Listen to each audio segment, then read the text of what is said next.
everyone, welcome to yet another video. In this video, we are going to talk about all the tips and tricks that you need to know before you're going to Bali. So first, let's start with visa. You can get an e-visa or a visa on arrival. We preferred an e-visa.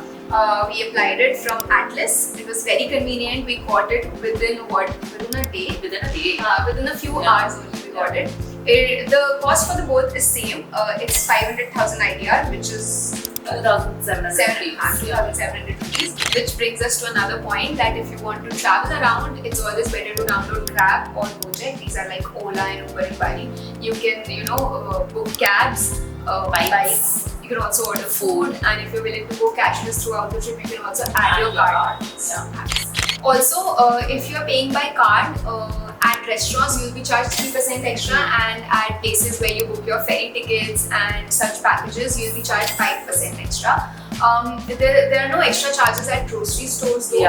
But yeah, if you're traveling to nearby islands, you must carry a lot of cash because a lot of these islands don't accept cash, like card payments at all. One thing that we completely forgot about and we didn't take care of was before flying to check in the sort of plugins they have, because Bali mainly has type C and type F, and we did not have that charger, and we didn't even carry a universal adapter, so it was very difficult for us. In any hotel you were going, luckily they had one extra adapter, so we borrowed that, and the entire trip we were only charging at the hotel, until our power banks are charged. So yeah, make sure of that. Just carry a universal adapter, I think, so it becomes very convenient that way.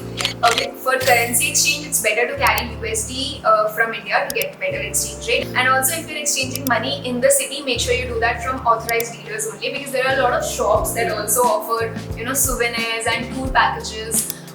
You usually get a better interest rate there, but there are more chances of scam. Lastly, whenever you're booking any sort of ferries or transport, as we talked before, like you can do Grab and Gojek for like any traveling in the city, And if you want to book ferries, 12 Go Asia is a good site. We had booked a ferry for Kennedy over there. And if you want to book activities, then we mostly did all of ours from Klook and Get Your Guide.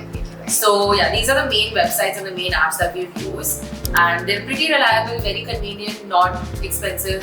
It's better to book experiences through these places, because otherwise locally it's a little more expensive. Unless you know the local guides or you know the area, it's pretty expensive. So it's always to book, because it's stated all what they are to provide. So these are all the tips and tricks that you should know before you travel to Bali. Hopefully you watch this video before you travel and you don't make the same mistakes that we did, especially with the universal adapter. And if you have more tips, please put them down in the comments. We would love to know about them. We might travel to Bali soon again.